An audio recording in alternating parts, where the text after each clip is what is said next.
insuficiencia cardíaca. Así que vamos a empezar con Daniel Esteban Medina. ¿Sí estás presente?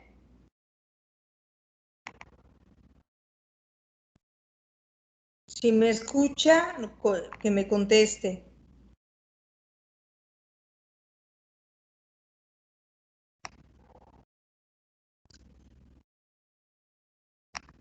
Bueno, chicos, ¿me escucha? Sí, se lo escucha, doctora. Ok, entonces me dicen si está Daniel Esteban. Me está diciendo que pues está tratando de hablar, pero creo que tiene problemas porque no se le escucha nada. Dice que va a salir y que va a volver a entrar a la sesión. Bueno, vamos a esperarlo entonces. Y nos vamos con Daniel García Ramos. Maestra, ¿me escuchan? ¿Sí? ¿Me escuchan? ¿Sí? Yo ya te escucho. ¿Tus compañeros? Sí, Sí, soy sí se Esteban, es escucha. que no sonó, creo que no me escuchaban. Comparto mi diapositiva entonces, soy Daniel Esteban. Vale, Daniel Esteban, platícanos. Primero vamos a ver, ponos la diapositiva y vemos qué viene. ¿Con qué iniciarías la clase de insuficiencia cardíaca? Ahí les pongo. Bueno,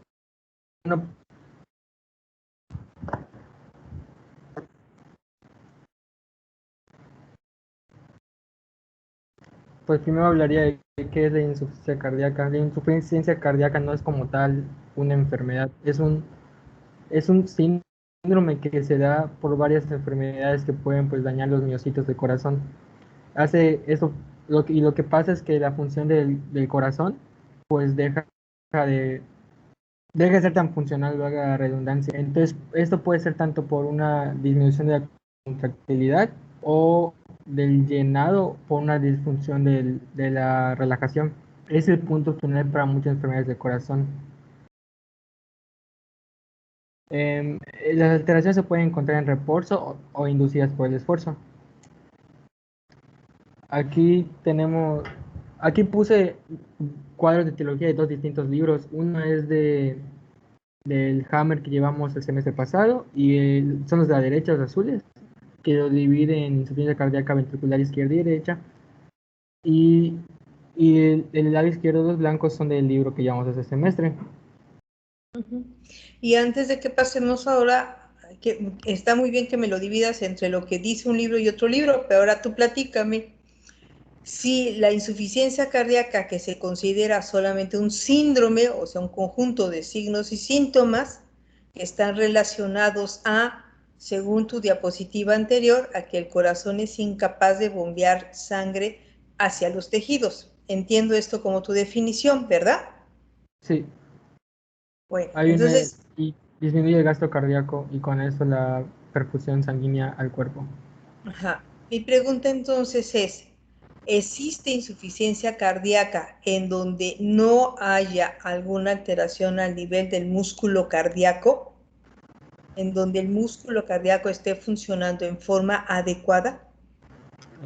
No ¿O creo. en todas las insuficiencias cardíacas siempre el músculo cardíaco es el que se va a ver afectado? Creo que siempre se va a ver afectado. Y la respuesta es no. Si ¿No? nosotros vemos que el gasto cardíaco va a depender no solamente de la fuerza de contracción del miocardio, existen otros factores que pueden condicionar que el corazón sea incapaz de bombear la cantidad de sangre necesaria para mantener un gasto cardíaco y por lo tanto una perfusión adecuada de los tejidos. ¿Sí? Entonces tu definición de insuficiencia cardíaca quedaría quizá un poquito más cortita. ¿Sí? Ok. Necesitamos que agregue otra cosa, pero en general sí, es un desequilibrio entre la cantidad de volumen que está sacando el corazón o dando en su fase de expulsión para mantener una perfusión adecuada de los tejidos periféricos, ¿sí? Entonces, aguántame un momentito, Daniel. Ok. Y Carmen Alejandra, dime si es real lo que me está diciendo Daniel, o es lo que yo les estoy comentando, dame un ejemplo de alteraciones en donde no está involucrado el músculo cardíaco de acuerdo a lo que tú leíste, o si estás de acuerdo con lo que nos comentó Daniel. Doctora, mi compañera Carmen tiene problemas para conectarse. Me dice que está intentando entrar. Ok, Ana Cristina.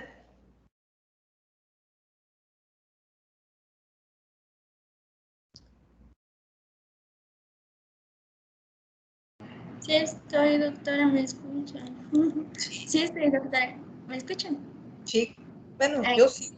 Bueno, según yo, tiene razón lo que usted está diciendo, de que no me acuerdo de verdad, pero sí leí que no necesariamente se tiene que afectar en los miocitos para que haya una insuficiencia cardíaca, pero ahorita de verdad que no me acuerdo de dónde lo leí y dio un ejemplo, no se me ocurre, pero denme un poquito de chance y trato de recordar. Bueno, mi pregunta, Ana Cristina, es, ¿preparaste la clase? Busca ahorita dentro de las diapositivas que preparaste para la clase sobre Sí, estoy tratando de abrir, doctora. Es que como estoy en celular está medio difícil. No hay problema. Ahorita mientras busca dentro de tus diapositivas la que venga sobre causas o etiología de la insuficiencia cardíaca, ¿de acuerdo? Y a ver, Daniel Esteban, entonces en esta definición nos va a faltar el hecho de que no solamente las afectaciones del músculo cardíaco condicionan, ¿sí?, alteraciones para mantener un gasto cardíaco. Pero ahora vete a tu siguiente diapositiva. Aquí. Tú me vas a responder con esa diapositiva a la pregunta que realizamos anteriormente. Platícanos ahí, como lo veo muy lejano tus diapositivas, en tus cuadritos que son rosados, descríbenos las causas más frecuentes de insuficiencia cardíaca. ¿Cómo la tienen clasificada? Pues hay por enfermedades de miocardio y sobrecarga de cavidades y arritmias. Y creo que a eso se refería usted con la pregunta. Cuando hablamos sobre lesiones del miocardio, ¿cuáles vienen? Puede ser por sustancias tóxicas como radiación, fármacos o por cardiopatías isquémicas, infarto miocardio, amiloidosis y metástasis. Y entre los fármacos que pueden causar esto de daño al miocardio, encontramos los antracíclicos, las quimioterapias y los antidepresivos. Entonces, todo lo que afecte el funcionamiento del músculo cardíaco nos va a condicionar que sea incapaz el corazón de bombear. Si ustedes recuerdan la función principal del corazón, ¿qué es? ¿Qué es el que en sí el corazón? ¿Quién me puede decir? Tú, Daniel, a ver, platícame. ¿El corazón qué es a final de cuentas? Una bomba. Es una bomba, exacto. Es una bomba que sirve solamente para transportar un volumen de un lugar a otro, ¿verdad? Entonces, esta bomba hidráulica, la cual se alimenta de oxígeno, tiene como finalidad recibir toda la sangre que viene ¿de dónde, Daniel? De los pulmones. No. ¿Puede repetir la pregunta, por favor? El corazón es una bomba y tiene como finalidad recibir un volumen y trasladarlo a algún lugar. Si yo lo veo como una sola unidad, la sangre de dónde viene, de dónde llega la sangre al corazón, como una unidad. La sangre llega al corazón ¿de dónde? ¿Dónde inicia? Pues solo verlo como un circuito, nunca había puesto a pensar el punto de inicio, pero podría ser de todo el cuerpo, llega a la aurícula derecha y de ahí pasa al ventrículo derecho al corazón y a la aurícula. Entonces, vamos a quedarnos ahí. Toda la sangre que se recoge del organismo, que es el retorno venoso, va a llegar al corazón o a las cavidades derechas a través. ¿Me permites? No, nada más permíteme un minutito.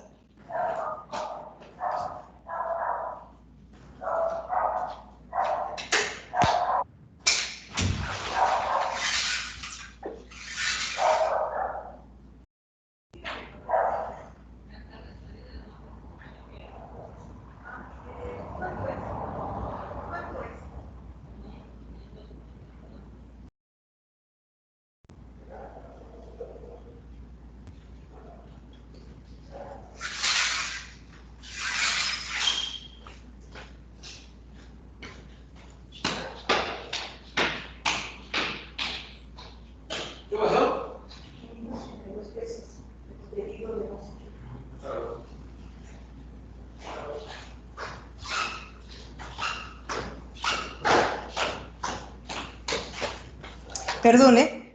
Entonces, la sangre llega a través del retorno venoso al corazón del lado derecho, ahí inicia todo, a través de dos venas. ¿Cuáles son esas dos venas? Las venas cavas. La vena cava superior y la vena cava inferior. De tal manera que cuando todo ese volumen llega a las cavidades derechas, la característica de esa sangre es que está desoxigenada, ¿verdad? Sí. Sí, maestra. Daniel, tú me dices si sí o no. Sí, sí, maestra. Y si pasa la sangre de las cavidades derechas, ¿a dónde es enviada cuando llega a las cavidades derechas? Al pulmón para que se oxigene. Ahí se va a oxigenar y va a regresar al corazón del lado izquierdo para ser bombeada a todo el organismo. Como es solamente una bomba, pues tiene dos circuitos, uno de entrada y otro de salida. La función como bomba tiene como finalidad recibir toda esa carga de volumen y después enviarla. Puede haber datos de insuficiencia cardíaca si yo sobrecargo ese circuito que es cerrado. Todo el sistema cardiovascular, ya lo hemos platicado, es un circuito cerrado. De tal manera que si yo incremento el volumen de llegada, voy a hacer que esta bomba puede ser que sea incapaz de mover. Si yo en lugar de pasarle 5 litros, le paso 10 o 15 en un corto tiempo, en donde no le dé la posibilidad de readaptación o de adaptación. De tal manera que las enfermedades que me generen un incremento en el retorno venoso, ¿sí?, me va a condicionar datos de congestión, y en ese momento el corazón no se encuentra alterado, el músculo cardíaco no está alterado, está alterado el retorno venoso, que es igual a lo que le llamamos una precarga, ¿de acuerdo?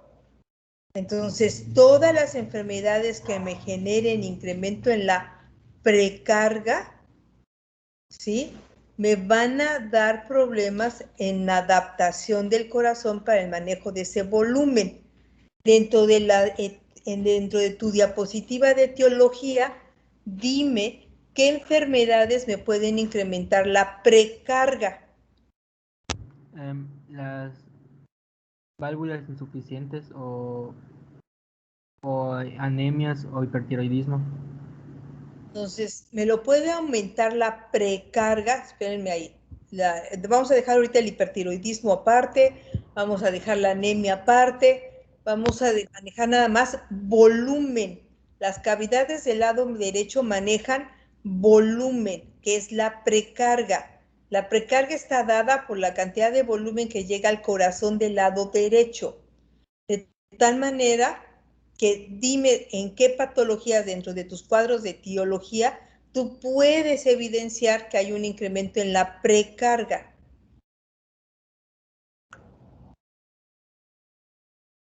Las valvulopatías. Bueno, puede ser unas valvulopatías. Ok, ¿en qué valvulopatías? Tricuspidia, perdón. Porque cuando me hablas de valvulopatías, me dices un montón de etiologías. La válvula tricúspide, perdón. En cualquier válvula, pero la característica es qué valvulopatía. Las valvulopatías, ¿cómo se van a clasificar? ¿En estenosis o en insuficiencias? ¿En cuál de esas valvulopatías es más frecuente que exista un aumento en la precarga? ¿Precarga del lado derecho o precarga del lado izquierdo con incremento en volumen? En las insuficiencias. Entonces, las insuficiencias valvulares tienen como característica que son las que están más asociadas a incrementar una precarga por un volumen regurgitante o con un volumen residual incrementado, ¿sí? Pero dime otras causas que pueden ser externas al corazón que pueden aumentar la precarga.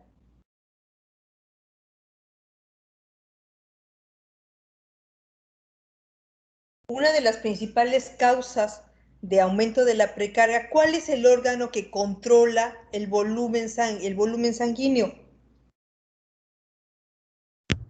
¿El riñón? El riñón. Todo paciente con insuficiencia renal en donde dejan de orinar puede darnos o ocasionarnos un incremento en la precarga. Incluso en pacientes en donde no están sanos y los someten a una cirugía y los sobrecargamos de volumen al pasarle soluciones, en un periodo de tiempo corto, nosotros podemos hacerlos caer en insuficiencia cardíaca por un incremento en la precarga en tiempos muy cortos que no permiten la adaptación del corazón, ¿de acuerdo? Que no activan todo el sistema de regulación de fluidos. En la pancreatitis, en la insuficiencia renal, en la insuficiencia hepática, ¿sí? Puede haber incremento en el volumen que llega al corazón, y entonces puede un paciente caer en insuficiencia cardíaca, aunque el músculo cardíaco esté funcionando en forma adecuada, pero tengan un volumen circulante incrementado, una precarga. Entonces la insuficiencia cardíaca puede ser debido a alteraciones en la precarga que nos incremente ese volumen. Ahora, te voy a dejar un momentito, Daniel, y vamos a platicar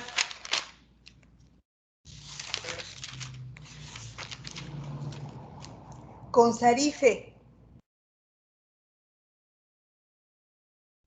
Quito mis diapos. No, déjamela ahí un momentito. Sarife, ¿estás por ahí? Sí, doctora.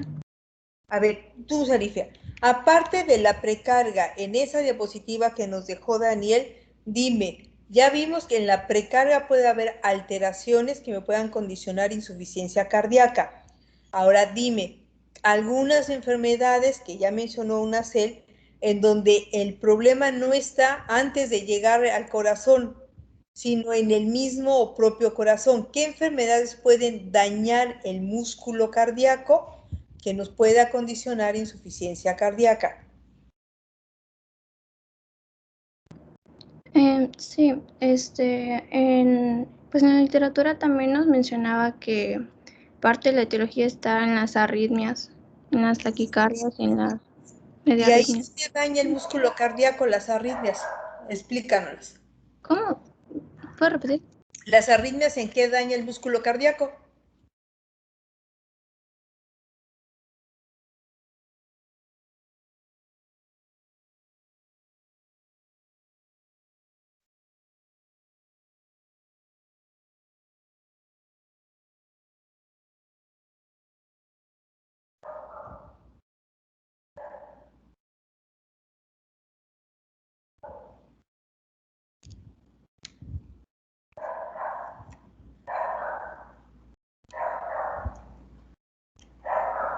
Ya vimos una parte que es las alteraciones en la precarga.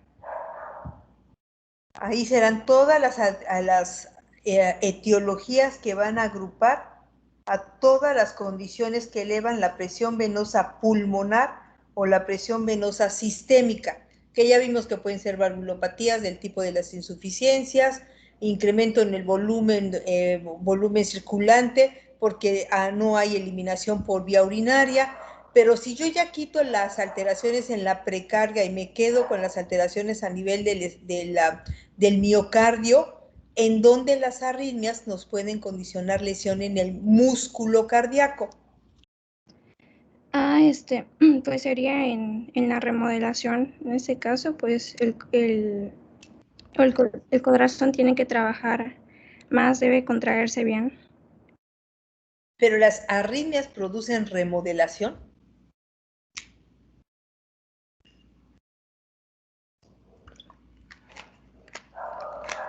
Cuando tú estudiaste la etiología de la insuficiencia cardíaca, a ver, dime etiologías de la insuficiencia cardíaca que se caractericen por un daño a nivel del músculo cardíaco.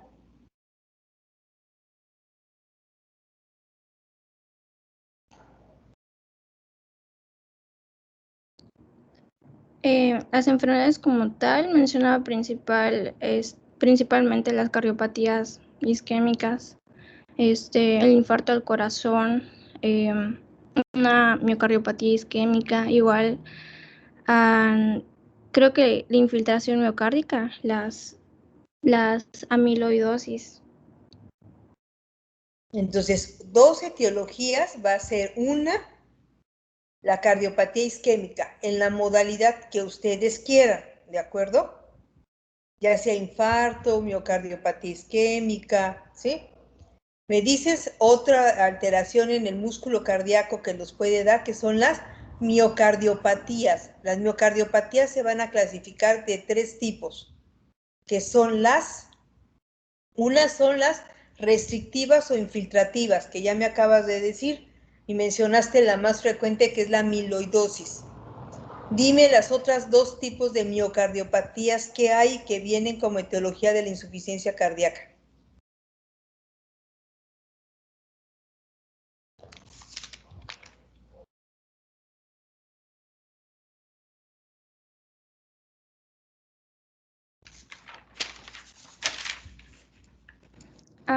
Estaban en las metástasis.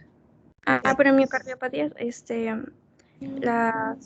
las miocardiopatías dilatadas, las restrictivas. Miocardiopatías dilatada, nada más así. Las miocardiopatías se dividen en miocardiopatía dilatada, en miocardiopatías restrictivas o infiltrativas. Y les falta otra. Las hipertróficas. Las miocardiopatías hipertróficas, ¿de acuerdo? Todas las miocardiopatías hay una afectación en la funcionalidad ¿de qué? Pues del músculo cardíaco. Y todos sabemos que la función del músculo cardíaco, ¿cuál es? ¿Qué es el músculo cardíaco?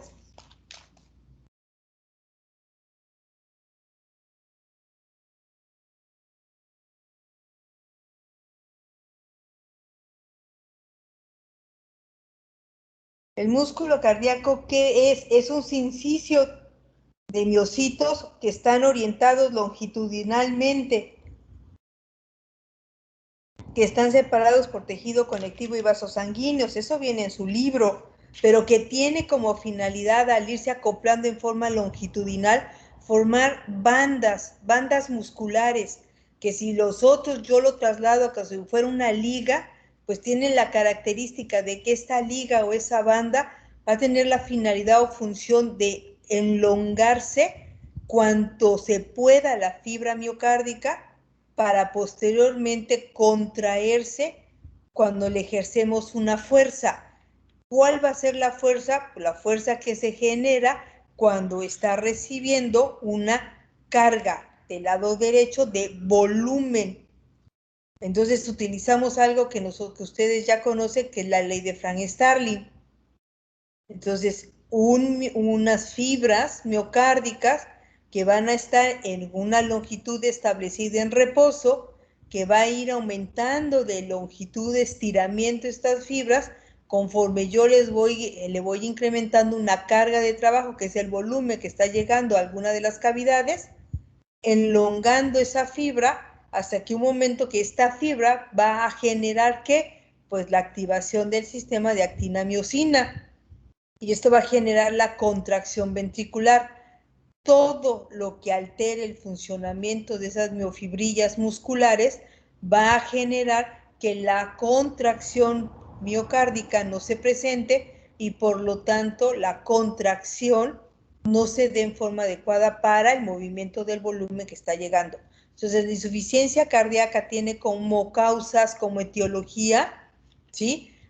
Todas las enfermedades que me generan alteraciones en la precarga. Otras causas de insuficiencia cardíaca son todas las enfermedades que generen alteraciones en el músculo cardíaco, en la miofibrilla, en el sarcolema, que me evite que se desarrolle esa elongación de la fibra miocárdica y posteriormente la contracción de la misma. Entonces, todo lo que afecte estas miofibrillas me va a condicionar una disminución en la fuerza de contracción del ventrículo. Dentro de las causas más frecuentes, pues vamos a encontrar la cardiopatía isquémica, que ya se ha repetido en muchas ocasiones, que es de las primeras causas de, ¿sí?, alteraciones a nivel cardiovascular. ¿Qué otras? Pues las miocardiopatías van a ser otras de las causas por las que existan alteraciones en funcionamiento de estas fibras miocárdicas, ¿sí? Y por ahí me va a platicar esta Maite. ¿Estás por ahí, Maite? Sí, doctora, buenas tardes. Buenas tardes. Maite, dime, ya sé que hay alteraciones en la precarga, que puede haber alteraciones en la precarga, que puede haber alteraciones en el músculo cardíaco. Ahora dime, ¿qué otras enfermedades afectan la funcionalidad del miocardio en forma adecuada? Si ya no fue precarga, si ya el miocardio está bien, ¿qué otra cosa me puede condicionar que el corazón sea insuficiente para mantener un gasto cardíaco adecuado? La estenosis aórtica. ¿Y esa cómo se va a clasificar? ¿Cómo se dice? La estenosis aórtica, ¿en dónde altera la funcionalidad del corazón?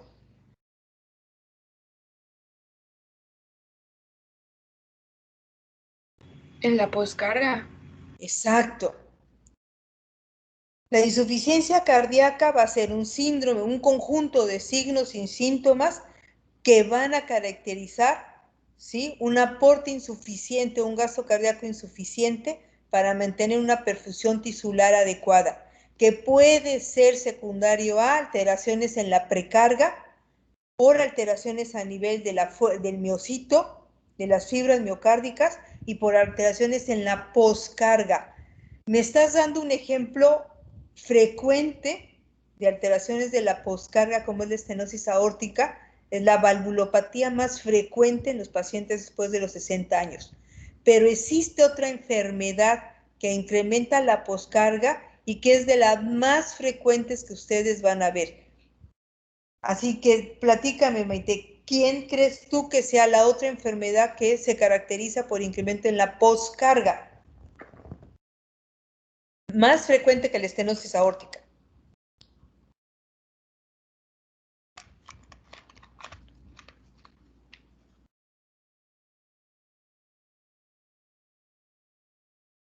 Que incrementa, que aumenta las resistencias o que me condiciona un obstáculo para el vaciamiento del corazón. La hipertensión. La hipertensión arterial sistémica, tú lo has dicho. ¿Existen otras? Sí, puede haber coartación aórtica, arteritis de Takayasu, tumores, sí, todo lo que me evite que el corazón, tanto del lado derecho o del lado izquierdo, libere su flujo hacia el pulmón, hacia la vía sistémica, me va a condicionar falla, ¿sí? ¿Y cómo se va a manifestar la falla? Por una disminución en el gasto cardíaco, ¿sí? A ver, Maite, y si fuera del lado derecho, ¿qué crees que me puede condicionar que el corazón del lado derecho no pueda vaciar su volumen hacia los capilares pulmonares o hacia el parénquima pulmonar?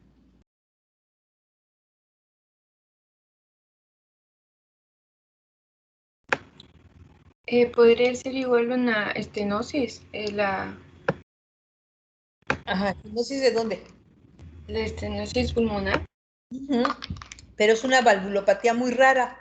Dame otra que se presenta más en adultos jóvenes, entre los 40 y los 55, 60 años, y que ustedes deben de tener presente. ¿Quién me aumenta las resistencias pulmonares?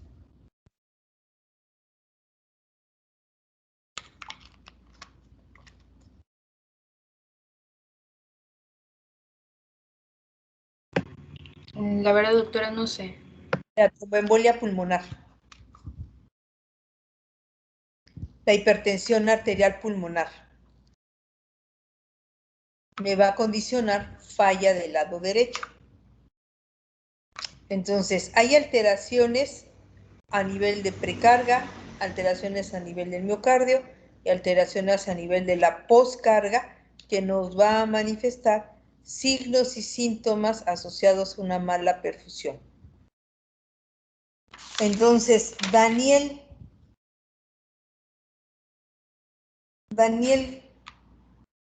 dime ahora sí, dentro de tu cuadro azul, etiologías de causas de insuficiencia cardíaca, aunque ahí entiendo que dice ahí causas de insuficiencia ventricular izquierda, ¿sí dice? Y causa de insuficiencia ventricular derecha, ¿verdad?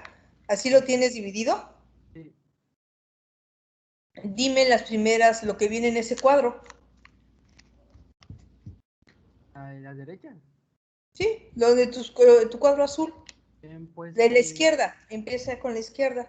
bueno, pues en ventricular izquierda, pues como dice la maestra, podemos tener una sobrecarga de volumen, que son las valvulopatías insuficientes, estados de alto rendimiento como anemias y hipertiroidismo, podemos tener sobrecargas de presión, que pues eso es como mencionamos la hipertensión sistémica y las obstrucciones de flujo, ya sea estenosis aórtica, hipertrofias septales asimétricas, las pérdidas de músculo, que pues consideramos si pierde el músculo pues no hay una buena contractilidad, que serían el infarto del miocardio por enfermedad coronaria y las enfermedades del tejido conectivo por pérdida de contractilidad, puede ser por los venenos como alcohol, cobalto, la doxorubicina, las infecciones tanto virales como bacterianas y mutaciones genéticas, y el relleno restringido, perdón, como estenosis mitral, enfermedades pericárdicas y enfermedades infiltrativas. ¿Y las causas de insuficiencia ventricular derecha? Pues la misma insuficiencia ventricular izquierda puede dar un fallo en el lado derecho. Tenemos a la obstrucción precapilar, ya sea tanto congénito como por hipertensión pulmonar idiopática, y los fallos primarios del ventrículo derecho y los corpulmonares, que aquí es donde estaba lo de la embolia pulmonar. Tenemos la enfermedad pulmonar, la EPOC y la vasoconstricción por hipoxia. Ok. Vale, Daniel, muchas gracias. A ver, Daniel García, ¿tienes tu clase preparada? Sí, ahorita proyecto. Vale, sí puedes colocarlo. Y en lo que coloca la diapositiva, y ahorita vamos a regresar a ver otras diapositivas de Daniel.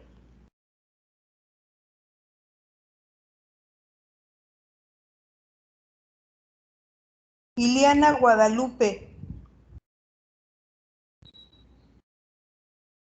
Sí, doctora, buenas tardes. Buenas tardes. Platícame entonces, en relación a la etiología de la insuficiencia cardíaca, ¿te quedan dudas sobre por qué hay alteraciones en la precarga, poscarga o alteraciones en el miocardio de la etiología? La estenosis mitral, ¿qué condiciona? ¿En cuál de las tres partes la puedes englobar?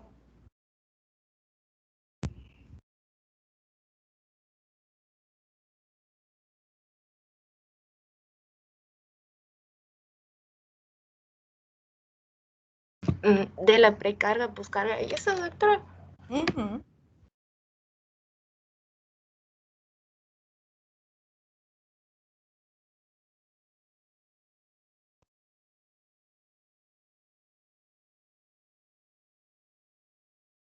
Creo que era la poscarga.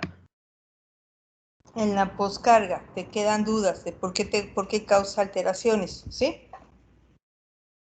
Un poco, o sea, es que lo leí y estoy como que prestando atención, pero pues sí, hay como que lo tengo que volver a leer para que se me quede bien. Pero sí lo estoy entendiendo, doctora. Bueno, ok. Bueno, entonces vamos a seguir. Daniel, Doctora, díganos, regrésate tantito a la doctora, etiología. Sí, dime. yo tengo una duda con respecto a las arritmias, Ujú.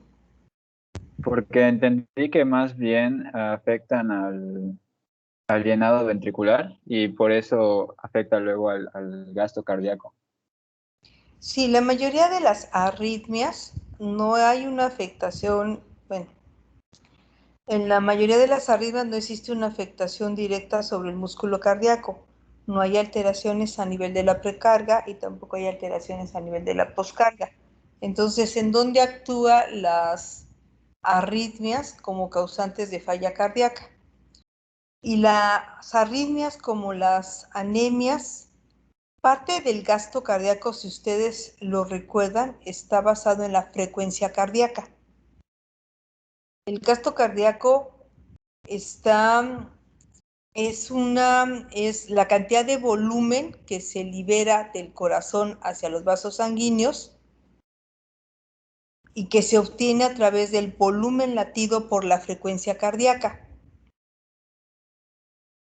De tal manera que la frecuencia cardíaca es un factor determinante en la cantidad de volumen que el corazón expulsa.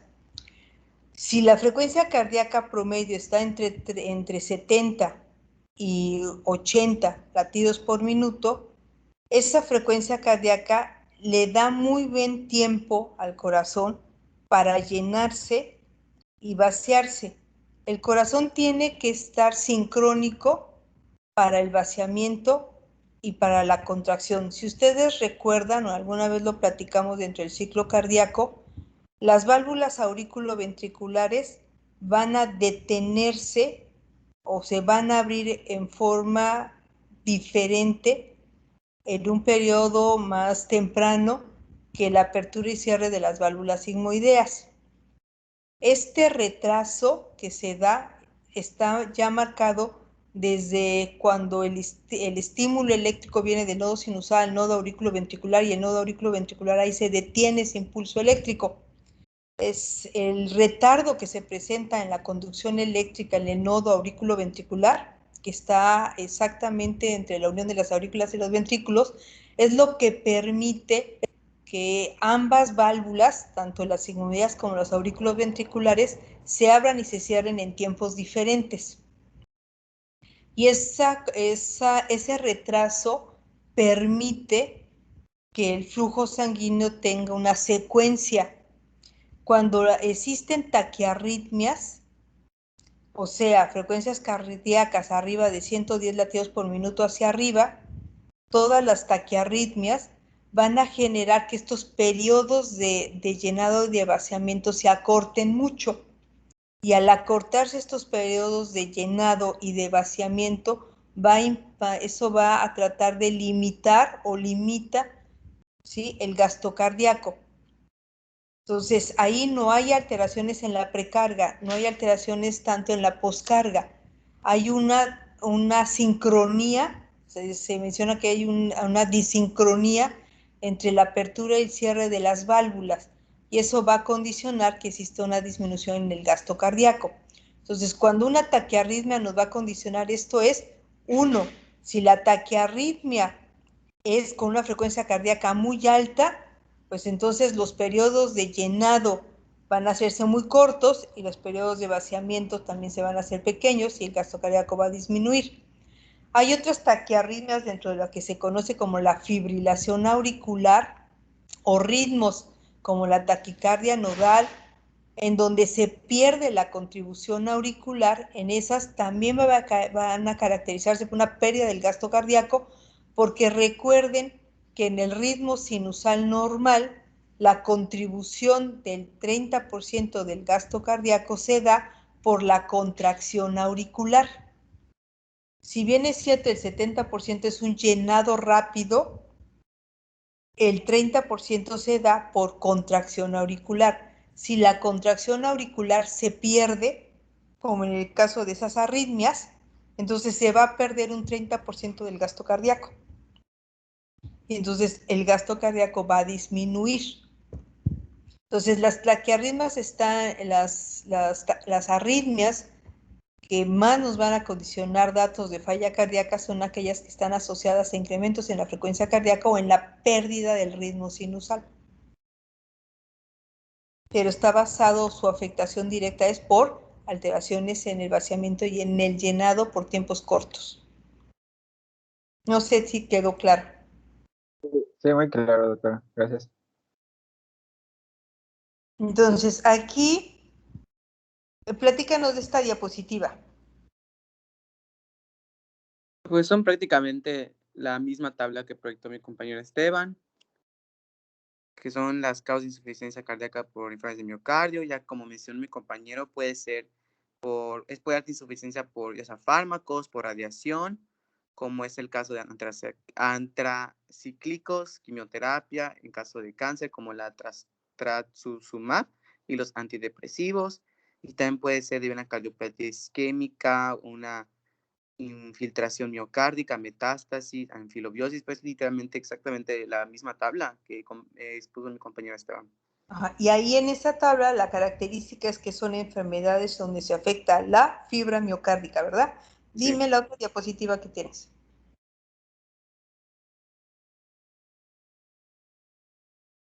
Aquí, ¿de qué estamos hablando? ¿De precarga o de poscarga?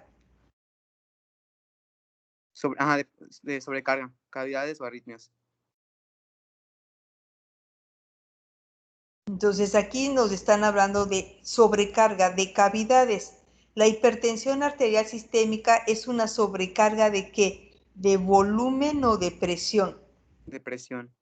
Es una sobrecarga de presión. Entonces es una obstrucción. Es como si a una calle yo le pongo un dique o a un río le pongo un dique y no permito que pase el agua por esa zona. Entonces me va a generar que la sangre no fluya hacia la circulación sistémica y se quede atorada a nivel de corazón, ¿verdad? Y en las valvulopatías, pues van a depender de qué valvulopatía estemos hablando. En la estenosis mitral va a ser una sobrecarga ¿de qué? De volumen. Va a ser una sobrecarga de volumen hacia atrás del circuito, ¿verdad? Uh-huh. Entonces, ¿por qué va a ser hacia atrás del circuito? Porque la estenosis mitral me va a evitar que pase volumen de la aurícula hacia el ventrículo. Y la sangre se va a quedar congestionada, ¿en dónde? Pues, según yo entiendo, al haber una estenosis, pues no se va a abrir pues no sé, como está muy ensanchada la válvula, pues no va a abrirse de manera adecuada, por lo tanto va a haber como una regurgitación donde no va a pasar de manera adecuada la sangre al ventrículo, sino que simplemente va a regresar a la aurícula. Y de la aurícula hacia atrás, ¿qué es? ¿Qué hay? O sea, que se quede acomodada ahí en la aurícula no es el problema. El problema, ¿qué es lo que pasa cuando atrás de las aurículas que hay? El sistema venoso. Pulmonar, ¿verdad? Uh-huh. Entonces va a haber congestión. Pulmonar. Ajá, entonces los pacientes van a manifestarte datos de falla cardíaca por congestión a nivel pulmonar. Si nos vamos más atrás, después de a nivel pulmonar, ¿qué hay atrás de los pulmones en ese circuito cerrado? Las cavidades del lado Derechas. Entonces vamos a ver datos de crecimiento ventricular y sobrecarga de volumen en cavidades derechas. ¿De acuerdo? Entonces, sucede lo mismo en la insuficiencia mitral, pues ahí también va a funcionarnos como sobrecargas de volumen. ¿Sí? Que sobrecarga en las insuficiencias mitrales, en las insuficiencias tricuspidias, en las insuficiencias pulmonares, en la insuficiencia aórtica. Nos va a dar sobrecargas de volumen, que al final de cuentas nos va a ir deteriorando la función del corazón. Recuerden que el corazón es un órgano que va a tratar de adaptarse a las nuevas condiciones de presión y de volumen, pero para eso se necesita tiempo, ¿sí? Y el corazón, si ustedes recuerdan, las miofibrillas tienen una longitud establecida, no se van a elongar, ya no pueden seguir manejando el mecanismo de compensación de la ley de Frank-Starling, o sea, ya no se van a poder estirar más para generar una fuerza mayor de contracción. Esa deformación llega un momento que tiene un límite, ¿sí? Y el límite son 2.2 micras, es hasta donde puede estirarse la fibra miocárdica. Entonces, ¿qué va a suceder cuando sobrepase esto? Entonces, el corazón va a intentar compensar volumen o presión a través de cambios de adaptación del músculo cardíaco, ¿sí? Ahora, aquí en su cuadro nos habla sobre otras, como puede ser la anemia o la insuficiencia renal, que ya habíamos platicado, las enfermedades del pericardio, como es el endurecimiento o el taponamiento cardíaco, que es como acumulación de líquido en pericardio, que evita la distensibilidad del corazón y el llenado. Entonces, todo lo que evite que se llene va a evitar que se dé un gasto cardíaco adecuado. Ya vimos taquiarritmias. ¿Y las bradiarritmias cómo nos puede condicionar insuficiencia cardíaca? ¿Qué leíste en relación a las bradiarritmias?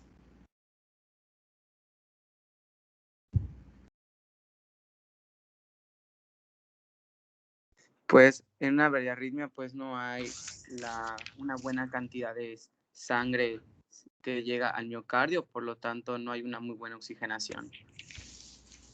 Y eso puede causar, al no haber una buena oxigenación, pues que va a ocurrir que se van muriendo los miocitos cardíacos y eso puede generar una insuficiencia.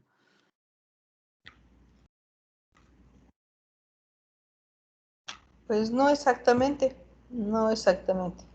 A ver, vamos a buscar otra diapositiva y ahorita regresamos a las bradiarritmias.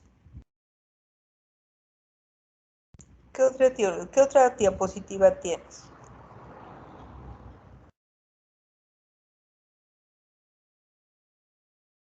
De la etiología nos están mandando a signos y síntomas. Y cuando nos hablan de signos y síntomas, aquí nos están dividiendo en signos y síntomas de insuficiencia cardíaca derecha e insuficiencia cardíaca izquierda. ¿Sí? Sí. ¿Y realmente existe esa subdivisión de signos y síntomas derechos e izquierdos? ¿Tú qué piensas?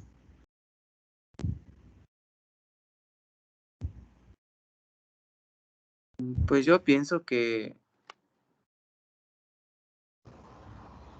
sí está bien debido a que hay como que signos y síntomas que aparecen en ambos tipos de insuficiencia.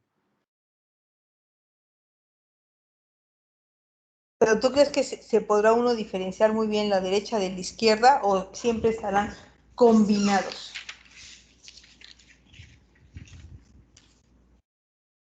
Pues depende del síntoma que aparezca.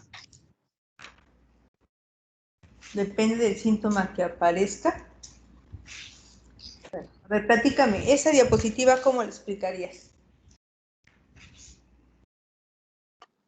Pues que normalmente en insuficiencia cardíaca, tanto derecha como izquierda, aparecen los siguientes síntomas como la astenia, la dinamia, la hiporexia, y en cuestión de que el paciente padezca de congestión venosa, puede aparecer la plétora yugular, la hepatomegalia, la citis y el edema de los miembros pélvicos.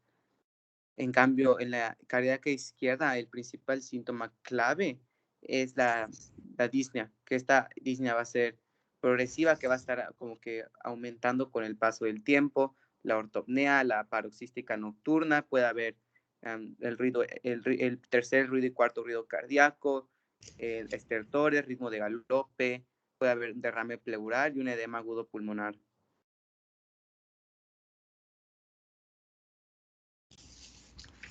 Okay. ¿Y por qué se da? Explícanos por qué se dan esos síntomas. Pues principalmente si hablamos de la insuficiencia cardíaca izquierda, pues obviamente la parte de la disnea se debe a la angina de pecho, que esta angina de pecho pues obviamente se debe a un taponamiento de la arteria, por lo tanto no llega el oxígeno, llega la sangre, se atora y el paciente va a empezar como que no puede respirar de manera adecuada, ya que hay una acumulación intersticial o intraalveolar de líquido.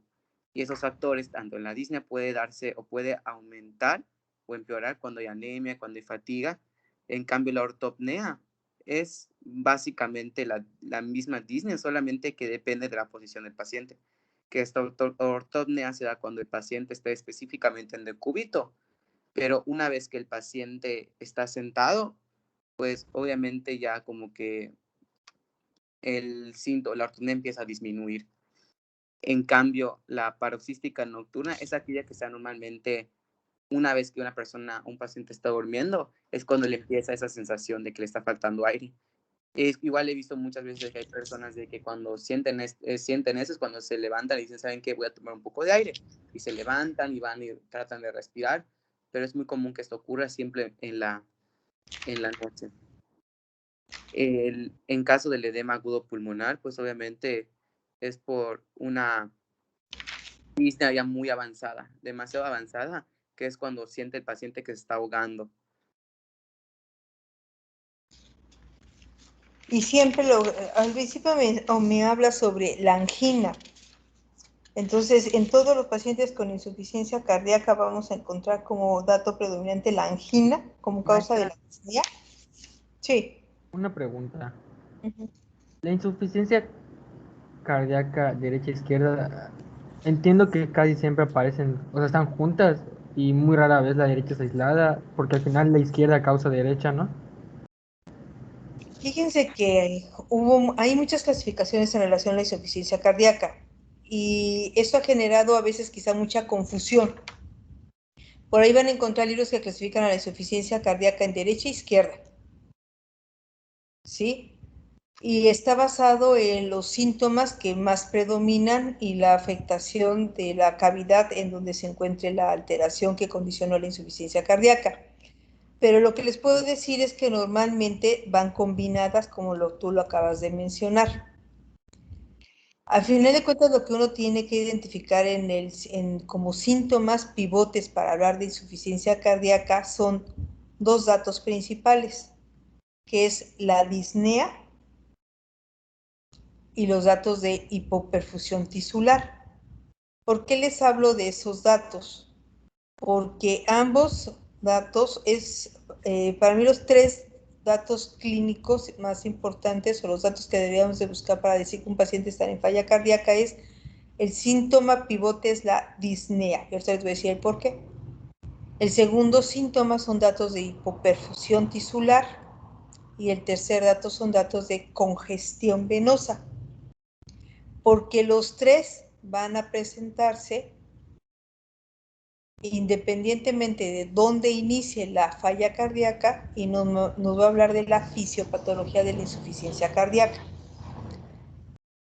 Si hay un incremento en la postcarga, ya sea incremento en la presión arterial, y imagínense ustedes que es un circuito cerrado, si yo cierro la manguera o le pongo una llave a la aorta, el corazón le va a ser incapaz de vaciar la sangre. ¿Cuál es la llave a nivel de la aorta? Por hipertensión arterial descontrolada, por una estenosis aórtica, por una coartación aórtica, ¿sí? Por una miocardiopatía hipertrófica simétrica que va a condicionar una obstrucción antes de llegar a la válvula aórtica. Todo lo que obstruya la salida de sangre al corazón va a generar que el corazón tenga una respuesta de adaptación.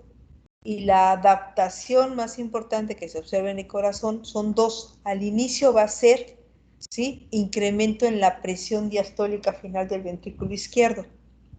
Y lo va a incrementar porque la única forma en que aumente la fuerza de contracción, al corazón no le interesa si tienes una estenosis de una válvula, si está incrementada la presión arterial o tiene una obstrucción a nivel mesoventricular. A él lo que le importa es que no puede vaciar y tiene volumen ahí. Entonces, la respuesta que tiene el corazón es, si algo me está obstruyendo, pues voy a aumentar la fuerza de contracción para poder vencer esa obstrucción. Entonces, lo primero que va a hacer el corazón es generar mecanismos de compensación. Y en la insuficiencia cardíaca, en todas las insuficiencias cardíacas, independientemente de la etiología, pues los mecanismos primeros de compensación va a ser un incremento en la fuerza de contracción.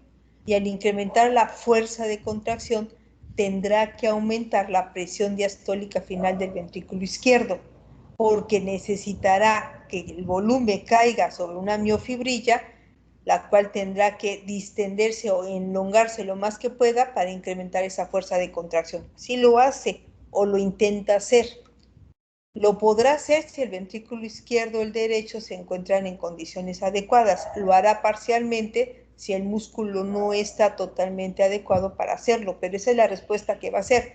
generar una respuesta de incremento en la fuerza de contracción a través de la ley de Fran-Starl. Si yo incremento la presión diastólica final del ventrículo izquierdo, al incrementar esa presión, voy a generar problemas en el vaciamiento de las aurículas hacia los ventrículos. Cuando la aurícula, ¿sí?, estimule la apertura de las válvulas auriculoventriculares y empiece el llenado rápido de las aurículas a los ventrículos, lo primero que va a encontrar el líquido que va a llegar a los ventrículos es, ¡pum!, incremento en la presión. Va a encontrar problemas de distensibilidad del ventrículo. Entonces son ventrículos que van a ser duros o rígidos para poder elongarse, poder recibir más volumen y poder incrementar la fuerza de contracción. Esa va a ser la primera respuesta. ¿Qué va a hacer las aurículas? Va a poder vaciar lo más que pueda ante una cavidad que tiene incrementada de entrada la presión de llenado, y la aurícula lo primero que va a hacer es empezar a crecer y a crecer y a crecer, y posteriormente va a crecer para permitir que el volumen que se está quedando de reservorio ahí se mantenga y no se vaya hacia la parte de atrás. ¿Qué es la parte de atrás? Pues si es la aurícula izquierda, pues hacia los capilares pulmonares. Si es la aurícula derecha, pues hacia las venas cavas, porque no existe nada que evite que la sangre se vaya hacia atrás, no hay válvulas. Si ustedes se dan cuenta, hay una continuidad de flujo entre las venas pulmonares y la aurícula izquierda y una continuidad de flujo entre las cavas y la aurícula derecha. Entonces, la sangre se va a ir coleccionando ahí porque no va a poder vaciarse en forma adecuada hacia los ventrículos. Y entonces, ¿qué va a suceder? Bueno, pues al final de cuentas lo que va a condicionar es que la fuerza de contracción de vaciamiento hacia los ventrículos va a pasar de ser una fase de llenado rápido, va a ser una fase de llenado ya no tan rápido, con una diástasis prolongada y una contracción auricular muy alta. Entonces el gasto cardíaco va a depender de la fuerza de contracción auricular, derecha o izquierda. Esos van a ser los primeros mecanismos de compensación. ¿Qué va a suceder con el ventrículo? Por ahí lo van a leer en su libro Guadalajara, porque lo van a tener que leer, o en sus libros que les corresponda. Va a haber un incremento va a haber un cierto grado de hipertrofia ventricular izquierda o derecha. En ambas la respuesta del ventrículo va a ser hipertrofia, que al inicio va a ser compensadora y posteriormente será no compensadora.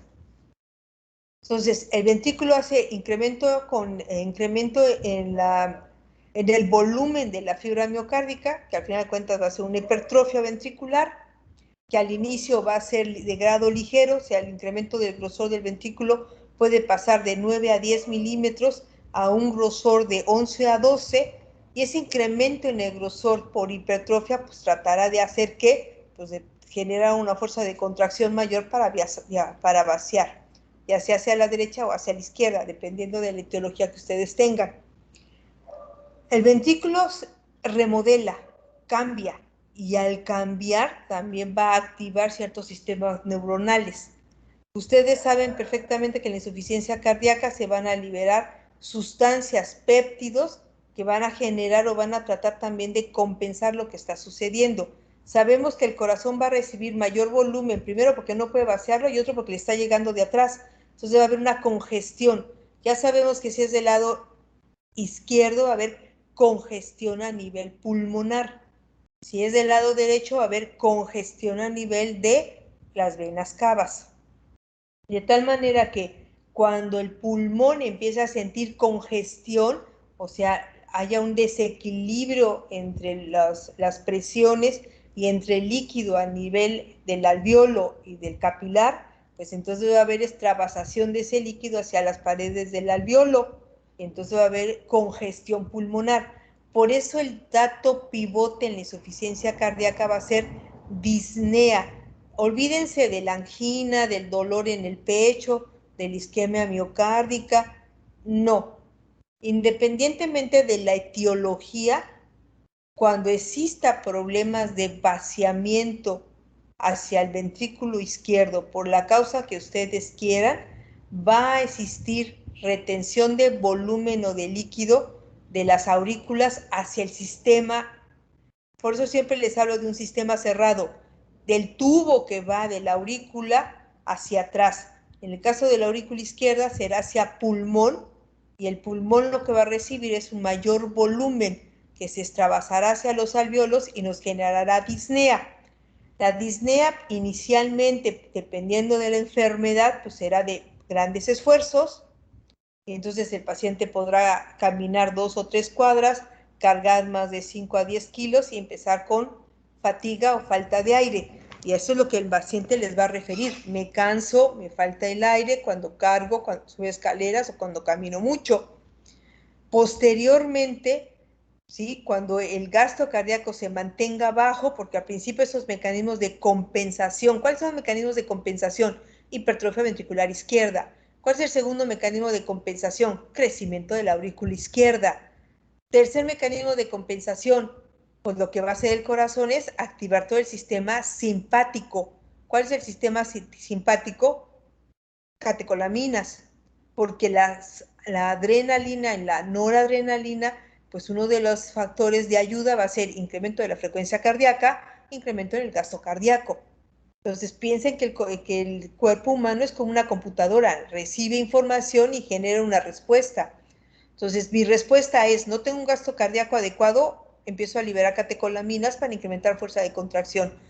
Si yo libero catecolaminas, pues voy a generar frecuencias cardíacas altas. Taquicardia sinusal es una respuesta compensadora a un gasto cardíaco que no es el adecuado. ¿Qué se va a liberar? Ustedes lo saben, el BNP, el ANP, ¿sí? O sea, son péptidos que se liberan a nivel auricular. El péptido natriurético auricular, ¿cuál es el factor que lo activa? Ustedes ya lo leyeron, ¿cuál es el factor que activa ese péptido a nivel auricular? Daniel. Dilatación de la aurícula. La distensión auricular. Entonces, la distensión auricular me va a generar la liberación. El BNP también es otro péptido que se libera por al incremento en la congestión, en las alteraciones en la distensibilidad del ventrículo. Entonces, estos péptidos tienen como finalidad dos cosas, pero una de las dos cosas más importantes es, producen vasodilatación, sí como un efecto secundario, pero ¿cuál es la parte más importante de ese péptido natriurético? Que su nombre lo dice, uresis, ¿no? Entonces, cuando las aurículas se distienden, la aurícula, piensen que tiene un cerebrito, la aurícula lo que piensa es, me está llegando más volumen y yo lo necesito eliminar. ¿Cómo voy a eliminar ese aumento de volumen que me está llegando a la aurícula? Pues orinándolo. ¿Y cómo lo voy a orinar? Pues liberando péptidos que me van a actuar a nivel renal para condicionar un incremento en la uresis. Y entonces la respuesta del paciente al inicio en una falla cardíaca es frecuencias cardíacas elevadas, empieza a haber taquicardia sinusal, debería de haber un incremento en la uresis que compense esos datos de congestión a nivel pulmonar del lado izquierdo o congestión a nivel de vasos periféricos, de venas periféricas, porque en eso el paciente va a tener, si ya se llenó la aurícula derecha y las cavas ya se hicieron grandes, ¿dónde se ve la congestión a nivel de la vena cava superior? Ustedes díganme. ¿En la vena yugular? Pues sí, en la plétora yugular. Y entonces nosotros, si ustedes se asoman al espejo acostaditos o sentaditos o en semifowler, ustedes van a ver que la vena yugular no se debe de ver. Y si al caso se ve, no debe de verse, ¿sí? Posterior al músculo esternocleidomastoideo. Entonces, si yo lo veo más o la palpo, veo incluso hasta que pulsa, oye, hay datos de congestión a nivel derecho. Y entonces puedo ver plétora yugular. Ahora, la vena cava inferior, ¿a cuál está conectada? Pues al hígado. Díganme sí o no. Sí, doctora. Entonces, Sí, doctora. ¿qué va a pasar en el hígado? ¿Va a haber congestión qué? Va a haber congestión hepática. Y si hay congestión hepática, ¿qué vamos a ver ahí? Cuando hay congestión hepática, ¿qué le pasa al hígado?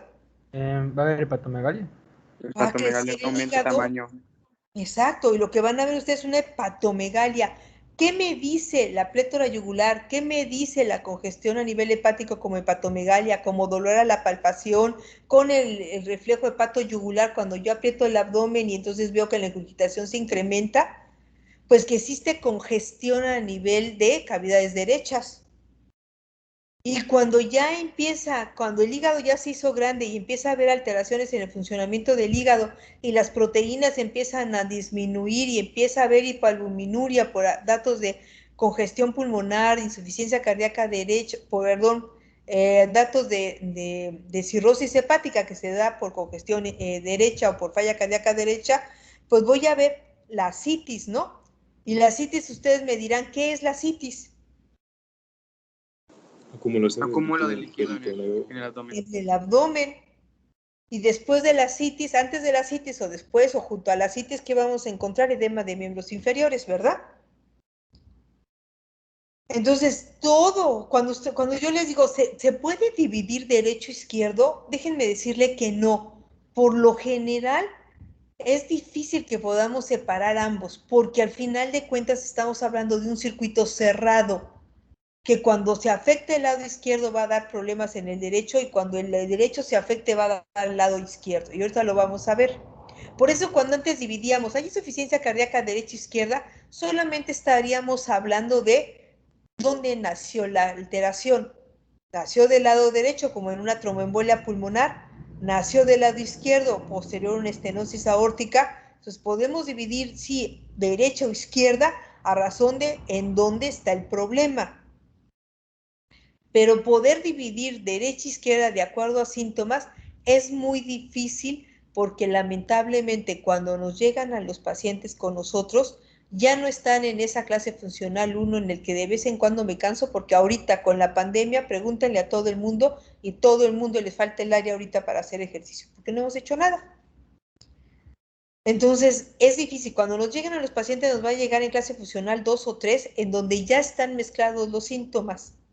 Entonces, no olviden que todo de izquierdo terminará en derecho y todo derecho terminará en izquierdo y ahorita les voy a decir el por qué. La razón principal es porque estamos hablando de un circuito que es cerrado, ¿sí? Entonces, ¿por qué voy a estar asténico, adinámico, hiporéxico? Pues porque no tengo un gasto cardíaco adecuado. Y entonces, ¿cómo voy a nutrir a los músculos de los miembros inferiores? ¿Cómo voy a nutrir a las vísceras? ¿Cómo voy a nutrir a mi cerebro? ¿Cómo voy a nutrir a mi estómago, a mi sistema digestivo, a mi sistema endocrinológico, a mi sistema renal, si no tengo la cantidad suficiente de volumen o de sangre oxigenada para poder hacer que estos tejidos trabajen en forma adecuada? Voy a estar cansado, no voy a tener ganas de trabajar o hacer actividades, ¿sí? ¿Por qué? Porque no tengo un gasto cardíaco adecuado. Entonces, los síntomas predominantemente en la insuficiencia cardíaca derecha, si es donde inició el problema, pues serán quizá los datos de plétora yugular, hepatomegalia, ascitis y edema de miembros inferiores, y los otros 3 de arriba están asociados a una alteración dada de gasto cardíaco bajo. ¿Por qué el gasto cardíaco está bajo si empezó del lado derecho? Porque el gasto cardíaco izquierdo, o sea, la sangre que llega al lado izquierdo, depende de lo que el ventrículo derecho expulse al pulmón. Si el ventrículo derecho es incapaz de mantener un gasto cardíaco adecuado, pues lo que llega al izquierdo va a ser menos. Y lo que se envía al sistema circulatorio general izquierdo arterial va a ser poco. Entonces, todo lo que afecte el derecho va a terminar disminuyendo gasto cardíaco. Todo lo que termine el lado izquierdo va a generar datos de congestión del lado derecho. Entonces, todos los datos se van a entremezclar. Datos de insuficiencia cardíaca, pivotes principales van a ser datos de disnea, porque me está hablando de congestión pulmonar. Pero imagínense que el problema no es una estenosis aórtica por un incremento en la poscarga. Imagínense entonces que es una miocardiopatía dilatada de origen viral, de origen por el uso de antracíclicos, porque la paciente tuvo Chagas, porque le dio el infarto y tuvo una miocardiopatía dilatada de origen isquémico. Entonces, aquí el problema no es la poscarga, Aquí el problema es el músculo cardíaco. Y aquí en el músculo cardíaco, ¿qué va a pasar? Pues el músculo es incapaz ni de distenderse o elongar la fibra, porque no tiene esa capacidad, porque estamos hablando de un tejido que ya perdió esa capacidad, por la afectación directa a este músculo, entonces ni tiene facilidad de poder elongarse para recibir una cantidad de volumen adecuado, ni tiene la posibilidad de una fuerza de contracción adecuada para mantener un gasto cardíaco adecuado. El problema no es pasar el volumen hacia la aorta, el problema es que no tiene la capacidad para poder contraerse y bombearlo. Y entonces todo el líquido se va a quedar amontonado ahí en el ventrículo. Y cuando aumenten ustedes volumen a nivel del ventrículo, ustedes me van a decir si no genera incremento en la presión diastólica final del ventrículo izquierdo y del volumen diastólico final. Y cuando la aurícula izquierda se abra, pues va a encontrar volumen que no se pudo mover hacia la aorta, incremento en la presión diastólica, y entonces volvemos al círculo vicioso. La aurícula va a tener que recibir volumen extra, incremento en la presión diastólica, y volverá a activarse todo el sistema. ¿Cuáles son los sistemas que se activan en la insuficiencia cardíaca? Activación del sistema nervioso central, activación del sistema renina-angiotensina-aldosterona. ¿Sí o no? Sí. Eso lo leímos porque lo estudiamos para esta clase. Se activa el sistema renina-angiotensina. Si hay bajo gasto cardíaco, ¿le va a llegar suficiente volumen a las arterias renales? Díganme, ¿sí o no? No. Y entonces el riñón, ¿qué va a hacer? Libera renina. ¿Y qué va a hacer la renina? Pues la renina activa la angiotensina, parte de angiotensina 2 y también es un vasoconstrictor, si no me equivoco. ¿Y qué va a hacer la angiotensina 2? Vasoconstricción. Va a ser incremento de la vasoconstricción, ¿verdad? No tiene factor, no actúa a nivel de los factores de incremento en las fibras de colágeno a nivel del músculo cardíaco. Sí, causa Es un fibrosis. precursor de la fibrosis miocárdica.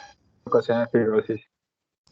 ¿Qué hace a nivel pulmonar? Incrementa resistencias pulmonares. ¿Sí? Cuando se activa el sistema de aldosterona, ¿qué hace la aldosterona? ¿Quién me dice de la aldosterona? ¿Qué hace? Retención de líquidos. Aumenta el volumen. Incrementa la retención. ¿Qué le pasa? ¿Qué hace también a nivel del miocardio la aldosterona? Hipertrofia y fibrosis Hipertrofia de los ventricular. vasos también. Produce apoptosis ventricular, ¿verdad? Y entonces, ¿qué me va a condicionar? Todos esos cambios me van a condicionar un remodelado alterado del ventrículo. Y entonces vamos a pasar de una hipertrofia que es compensadora a una hipertrofia que va a ser no compensadora o inadecuada. Por ahí van a encontrar en sus libros que les dicen, ¿qué pasa con el corazón al inicio? Pues el corazón va a tener que hacer una hipertrofia para tratar de mantener o de actuar sobre la ley de Frank-Stahl y mantener un gasto cardíaco, para mantener una cavidad pequeña, para tratar de regular la presión diastólica final del ventrículo izquierdo, es la forma de compensar. Pero va a volverse inadecuada cuando la hipertrofia aumente de ser una hipertrofia de grado ligero a un grado moderado a un grado severo. Entonces esos ventrículos dejan de tener ese factor protector y después se van a volver ventrículos tan rígidos que van a incrementar tanto la presión diastólica final del VI que me van a generar problemas en el llenado de los ventrículos y alteraciones a nivel del vaciamiento del ventrículo. Entonces, todos esos cambios que se dan de liberación de catecolaminas, de activación del sistema renina-angiotensina, de alteraciones a nivel del péptido natriurético, ¿sí? Todas estas alteraciones que se empiezan a dar una inhibición del sistema de estos péptidos. A ver, recuerden ustedes ahorita, recuérdenme, ¿qué sucede cuando nosotros activamos a los receptores, ¿sí? Que en la actualidad se están utilizando mucho para la inhibición de estos receptores, para el tratamiento de la insuficiencia cardíaca, que es la neprileptina. ¿Alguien de ustedes sabe qué hacen ellas?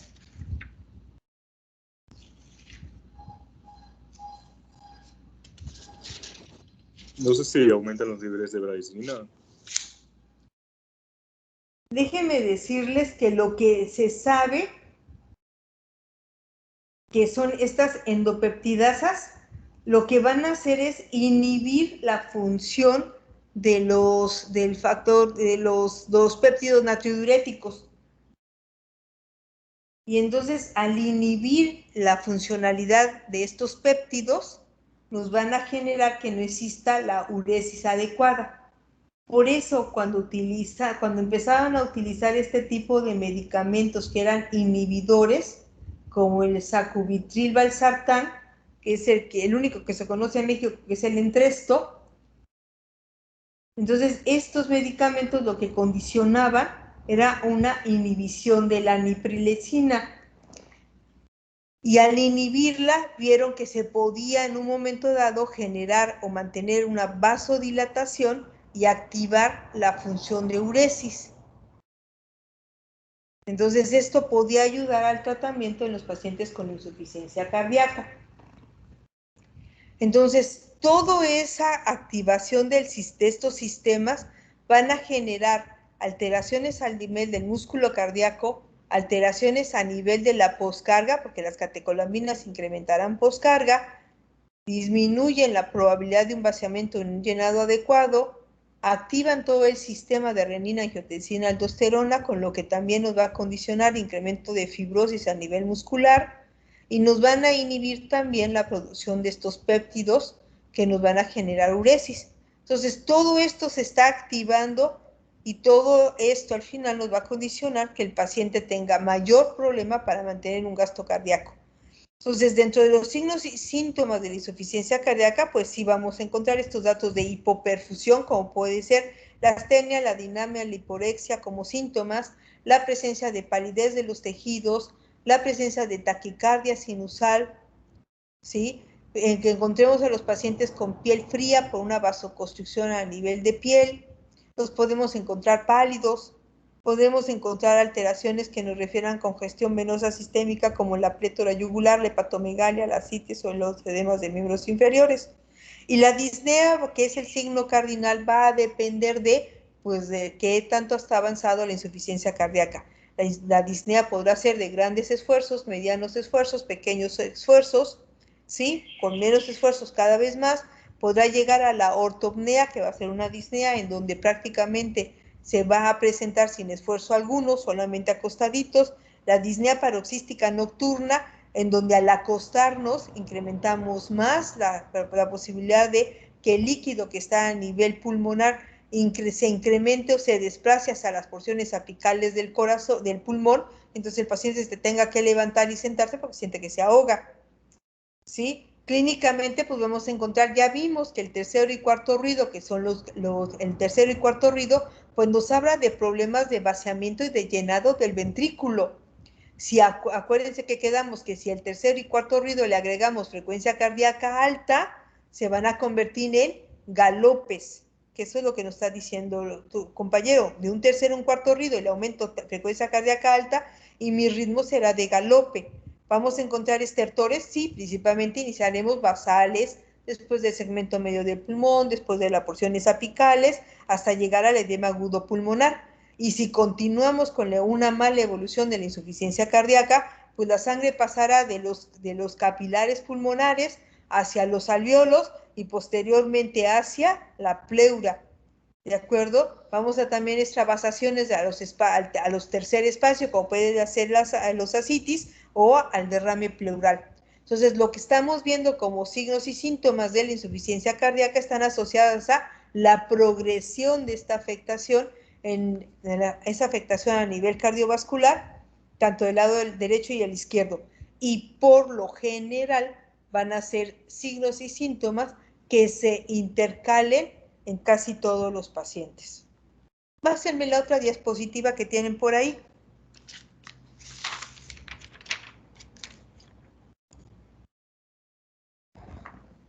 A ver, me la van a dejar. Y Diana, perdón, es cierto. David Arquel, ¿estás por ahí? Ya te vi tu foto, pero. Sí, doctora. A ver, platícanos. ¿Qué piensas sobre esa diapositiva?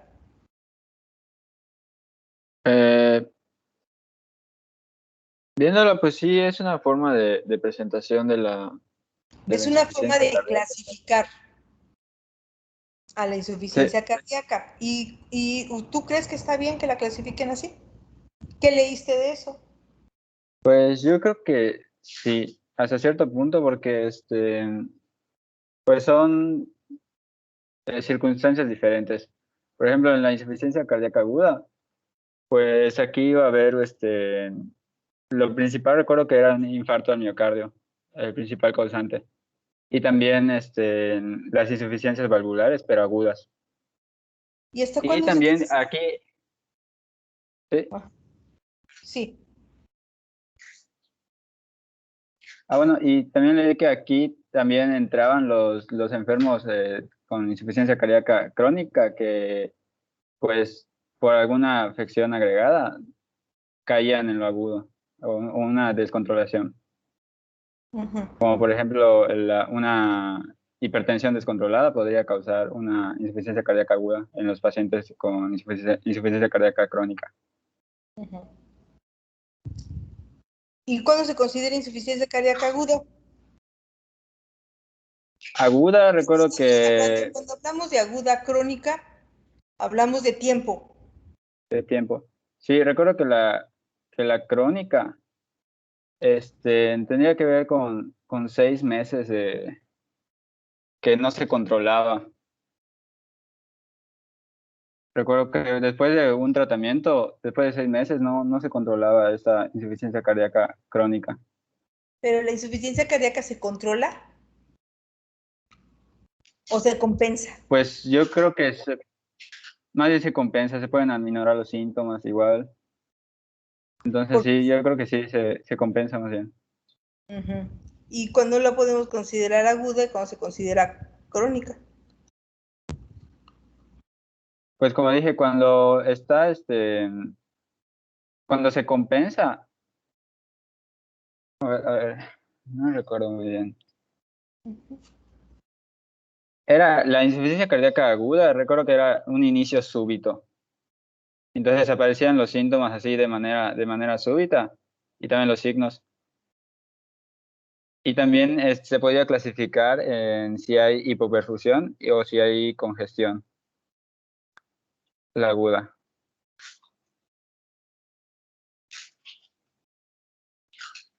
En cambio, en la crónica, recuerdo que pues el diagnóstico se basaba en la capacidad funcional de esfuerzo.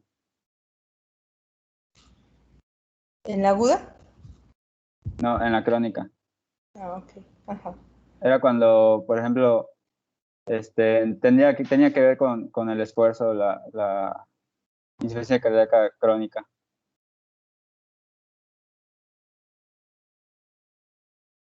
Cuando nosotros hacíamos esfuerzo, pues era como que más predisponente a la actividad física. Aparecían los síntomas. En cambio, la aguda era de inicio súbito completamente. Ok. Ok, David. A ver, vamos a ver. Osmar Daniel, ¿tiene un tiempo para considerar aguda o crónica o subaguda? No sé si hay un tiempo específico, pero yo tengo entendido que la crónica es cuando un paciente se presenta a consulta y tiene, por ejemplo, ortopnea, nos cuenta su historia clínica de que presenta disnea paroxística nocturna, por ejemplo, y entonces vas a decir, ok, ya lleva varios meses, 3, 4, 5 meses con esos síntomas. Hace referencia a la disnea de esfuerzo progresiva cuando empieza la insuficiencia cardíaca, empieza leve y conforme va avanzando se va volviendo más por así decirlo, progresiva. ¿Va? Y yo lo que entiendo de la aguda es, de hecho lo dice textual el Saturno, que un infarto al miocardio te va a llevar a una isquemia, ya sea ventrículo derecho o ventrículo izquierdo. Eso te va a generar que haya una falla en ese ventrículo. entonces va a ser una urgencia, porque va a ir directamente el paciente al hospital por una urgencia, porque puede presentar una disfunción del ventrículo izquierdo, y que la insuficiencia cardíaca aguda te puede llevar a edema agudo pulmonar, por ejemplo. Entonces, siento que lo que radica ahí, no sé si estoy bien, es de que la insuficiencia cardíaca aguda es una urgencia y la crónica es cuando se va presentando de poco a poco. Sin embargo, la crónica te puede dar inclusive un episodio agudo, y es generalmente cuando van los pacientes al hospital, porque esa insuficiencia crónica ya se descompensó y entonces empieza a presentar edema agudo pulmonar del paciente, entonces ya no puede respirar y lleva a una posible muerte. No sé si lo entendí muy bien. ¿Alguno de ustedes tiene otra definición de esto?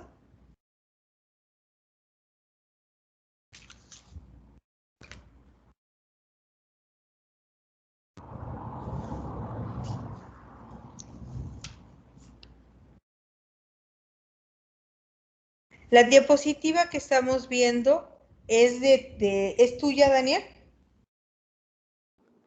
Sí, se lo hicimos entre 3 personas. A ver, entonces dime, defíneme, ¿con quién trabajaste esta diapositiva?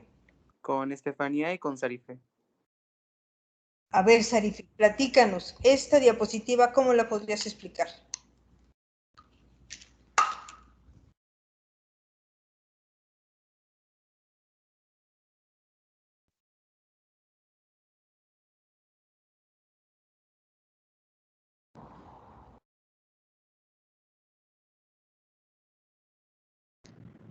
Doctora, soy Estefanía. Si quiere, yo la puedo explicar cómo lo entendí. A ver, platícanos. Bueno, yo entendí que la aguda bueno, el libro la refiere a cuando hay un inicio pues súbito de los signos y síntomas que pues forman el síndrome, pero que también pues de hecho pues menciona, eso se me hizo muy pues interesante, ¿no? Que pues no exactamente tiene que ser un inicio súbito, que puede ser un inicio un poquito más prolongado. Y pues como dijo mi compañero, no, normalmente pues los pacientes entran con una insuficiencia cardíaca aguda cuando es un infarto al miocardio, aunque pues también puede haber otras causas de esta insuficiencia cardíaca aguda. En cambio, pues la crónica se da cuando el síndrome se presenta por un periodo mayor a 6 meses y pues esta se va a dividir en dos, ¿no? La descompensada y la compensada, que pues la descompensada es que, bueno, la menciona como que al principio pues tiene estabilidad del paciente, pero que después se vuelven a presentar los signos y síntomas otra vez pues de manera aguda, ¿no? Y la compensada la trata como que pues un paciente que aunque esté en tratamiento, pues no se logra regular, ¿no? Eso es lo que te dije. La insuficiencia cardíaca aguda, en parte lo que dice ahí es cierto, es de un inicio súbito, ¿de acuerdo? Y se menciona que el cuadro clínico se debe de presentar entre 24 a 48 horas previo a la atención médica. La causa más frecuente sí puede ser la cardiopatía isquémica, y de estas el infarto agudo del miocardio puede condicionar falla cardíaca, o la ruptura de un músculo papilar, o la ruptura de la pared del ventrículo, que puede condicionar datos de una falla cardíaca aguda, o de un infarto grande, como puede ser un infarto anterior.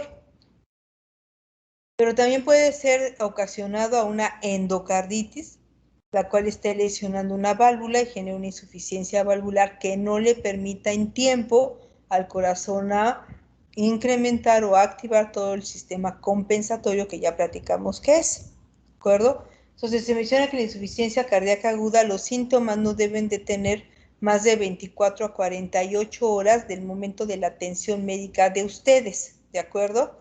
Y se puede llevar en tiempo hasta la tercera y cuarta semana. ¿De acuerdo? O sea, yo ya lo vi y lo voy a compensar, esta falla cardíaca aguda, entre la tercera y la cuarta semana, ¿sí?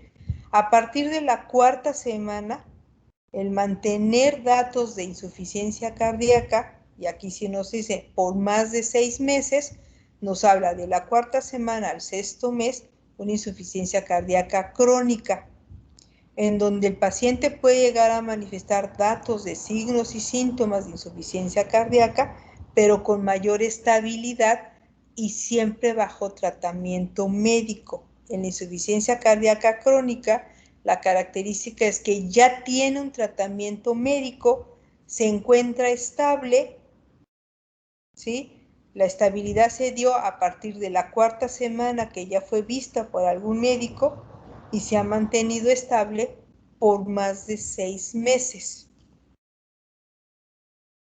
Entonces, yo tengo, desde el momento en que se hace el diagnóstico de insuficiencia cardíaca, tengo hasta 4 semanas para tratar de, entre la 3ª y la 4ª semana, para estabilizar al paciente. Lo puedo estabilizar por cirugía, lo puedo estabilizar con medicamentos, lo puedo estabilizar haciendo corrección de anemia. O sea, tengo que intentar en estas 3ª y 4ª semana de iniciado el evento, la estabilización de un paciente. Y cuando hablo de estabilización es con tratamiento médico, que el paciente trate de entrar a la clase funcional 1. ¿Sí? Entonces, después de la 4ª, si ustedes logran estabilizar a este paciente con el tratamiento que ustedes hayan decidido de acuerdo a la etiología, a partir de la 4ª semana, si los síntomas mejoraron y hasta los 6 meses, ¿sí? Con estabilidad se va a manifestar, se va a definir como una insuficiencia cardíaca crónica. Pero la característica es que debe de tener tratamiento médico y debe el paciente estar en mejores condiciones clínicas, ¿sí? Entonces debe de ser la insuficiencia cardíaca crónica compensada con tratamiento médico, ¿sí? Y que el paciente se encuentre en una estabilización clínica. En la insuficiencia cardíaca aguda, el paciente me llegó a mí y 24 a 48 horas previo a esas 24 40 el paciente no me refería nada de alteraciones.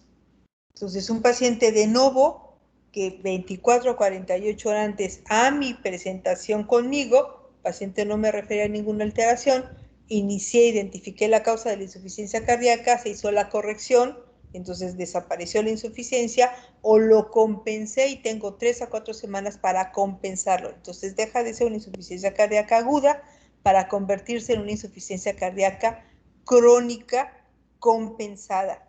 Si en el transcurso de ese tiempo existen eventos de descompensación, porque el paciente dejó de tomar medicamentos, porque la enfermedad progresó, porque sucedió algo, entonces es una insuficiencia cardíaca crónica agudizada. En la crónica agudizada son exacerbaciones de los síntomas de insuficiencia cardíaca, pero ya bajo un paciente con un diagnóstico establecido y con un tratamiento ya establecido y que venía de un periodo de compensación o de estabilidad clínica. Entonces la vamos a dividir en aguda y crónica en base al tiempo, a la estabilidad clínica y al tratamiento médico. La insuficiencia cardíaca congestiva, pues vamos a hablar en aquellas en donde están involucrados tanto derecho e izquierdo, o sea, síntomas de derecho e izquierdo, y que la vamos a dejar así como datos de insuficiencia cardíaca congestiva, como un término en general, pero que no está incluida en la clasificación. La clasificación es insuficiencia cardíaca crónica, aguda, y por ahí van a encontrar algo que le llaman insuficiencia cardíaca subaguda, que ya casi no lo están utilizando, y que antes lo dividían, las primeras 48 horas de ingreso al paciente es aguda, de las 48 horas a las 3 o 4 semanas es subaguda, y después de la 4ª semana hasta los 6 meses o más, insuficiencia cardíaca crónica.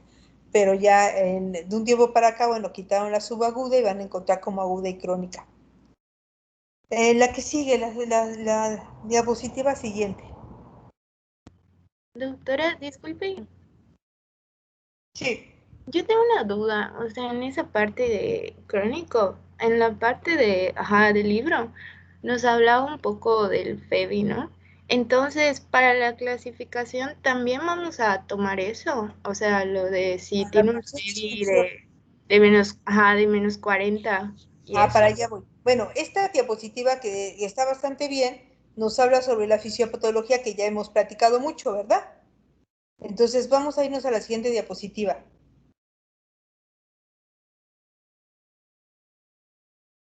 Mecanismos compensadores, ya hablamos del sistema adrenérgico, sistema adrenérgico, aldosterona, la que sigue.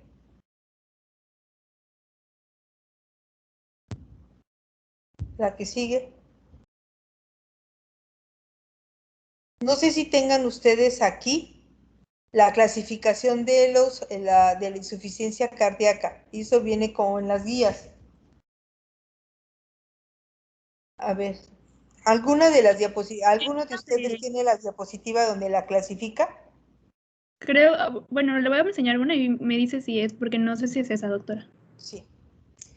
Bueno, al final de cuentas, la clasificación, bueno, ya vimos que entonces hay datos de congestión, hay datos de hipoperfusión, sabemos por qué se da, ya entendimos más o menos la etiología, eso tampoco es. Ah, entonces creo que no. A ver, ¿quién tiene por ahí alguna diapositiva que divida la insuficiencia de acuerdo a la fracción de expulsión? Y lo clasificaron para el tratamiento. Realmente la clasificación lo dan para el tratamiento. ¿No tienen alguna otra? Pero, ¿por qué esta diapositiva no es la que te generó a ti la duda?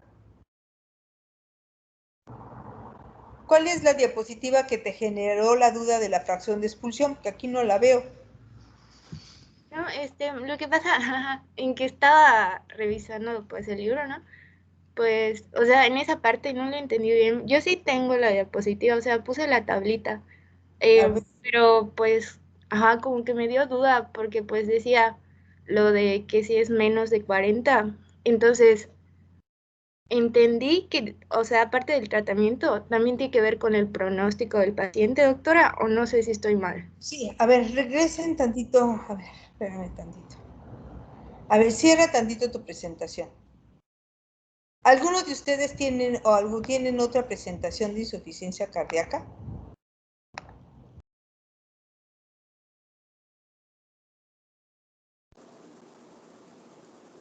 Creo que todos tenemos, pero no, bueno, por lo menos yo no agregué la clasificación que usted menciona. Es que está la de la A, B, C y D, y aparte está la de, como dice mi compañera, de la fracción de expulsión.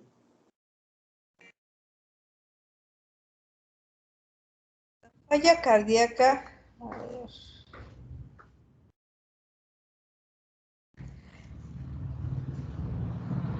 La principal terminología usada para describir la insuficiencia. Sí lo ven, ¿verdad?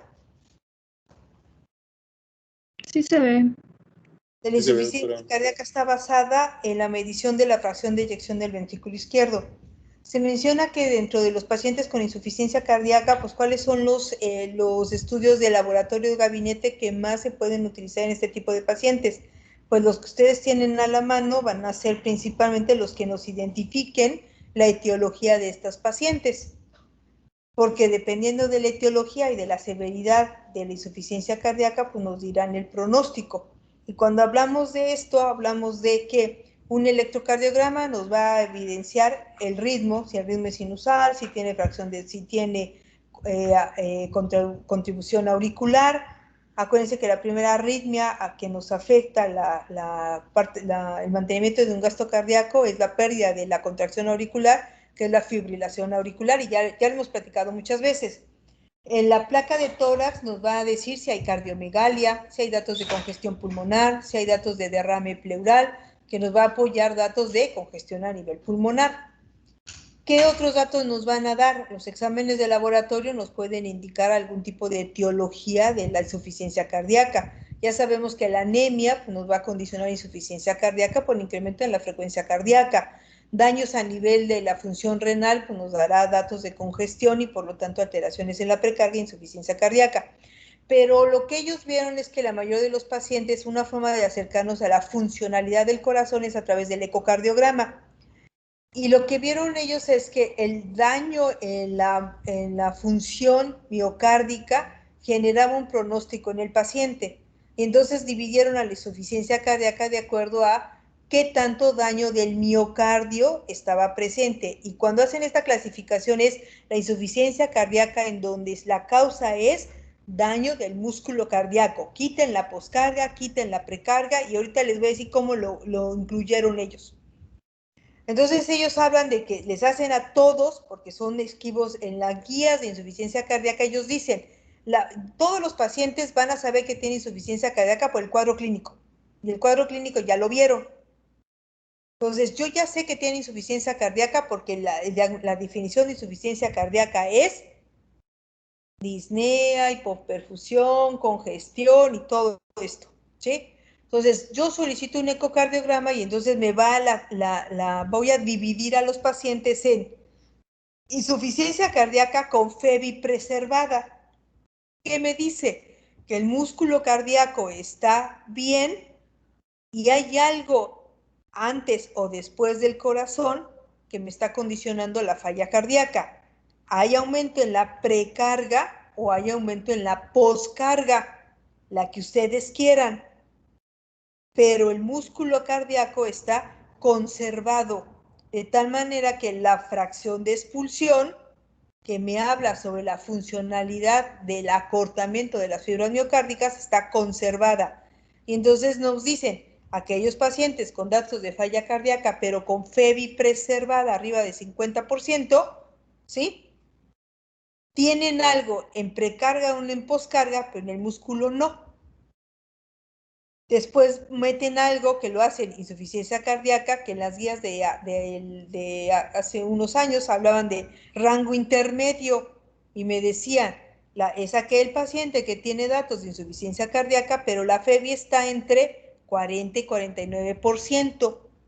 Y entonces me decían, pues es una FEBI entre comillas, ni tan malita, ni tan normalita. En las últimas guías que se dieron en este año, hace 2 meses, dicen, ya quitan eso de rango intermedio, porque dicen que esto como que nos confunde a todos, porque dicen, o es sano o no es sano. Y nos ponen entonces ahora insuficiencia cardíaca con FEBI ligeramente deprimida.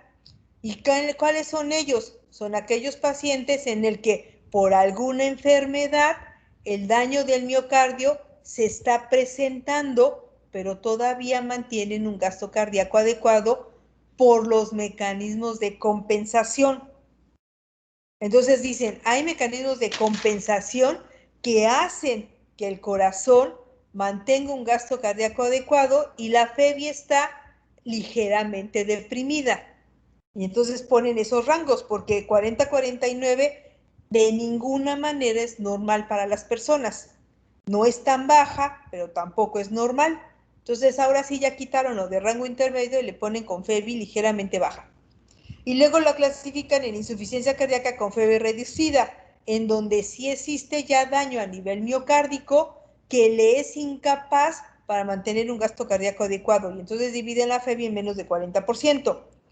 ¿De acuerdo? Y entonces cuando hacen eso nos dicen, aquellos pacientes, ¿cuál es la insuficiencia cardíaca con FEBI preservada? Tiene alteraciones en precarga, le está llegando más volumen de que maneja, le está aumentando la imposibilidad de vaciar, como puede ser estenosis aórtica, hipertensión arterial, o tiene disfunción diastólica, y ahí meten la insuficiencia cardíaca diastólica.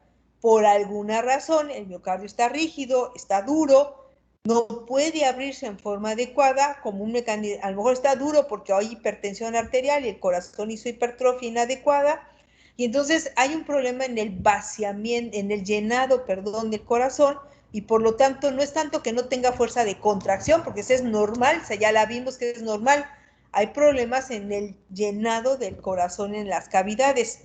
Entonces la insuficiencia cardíaca diastólica la metieron en la insuficiencia cardíaca con FEBI preservada. Para eso hacen la clasificación. Y ahí en las guías te dicen, nos vamos a guiar para el pronóstico de paciente dependiendo de la FEBI, los valores de BNP y ProBNP, ¿sí? Y vamos a utilizar estos dos, porque los síntomas son iguales en todas, para ver qué tipo de tratamiento les vamos a dar. Ya hay muchos estudios que nos dicen que los pacientes con FEBI reducida pues son los que mejor responden a los 4 grupos de tratamiento más importantes, que son los inhibidores de la ECA, el uso de diuréticos, ¿sí? El uso de valsartán. Ya habíamos hablado de los medicamentos que nos pueden ayudar, como son si el daño es a nivel, ya sabemos cuál es la etiología. Si hay alteraciones en la precarga, porque hay un incremento en de volumen, ¿Cómo lo van a apoyar ustedes? Pues la única forma en que ustedes pueden apoyar disminuir una precarga, pues es haciendo que orine el paciente, ¿no?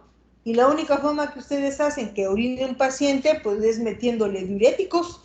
Entonces nos dicen, si la alteración es precarga, pues utilicemos diuréticos. ¿Cuáles van a ser los diuréticos más fuertes que tenemos? Ustedes ya lo saben, son los diuréticos de ASA. Entonces, esos van a ser utilizados principalmente en las insuficiencias cardíacas, en donde la precarga está incrementada, o en la insuficiencia cardíaca aguda, en donde necesitamos que disminuir la precarga en forma rápida e importante.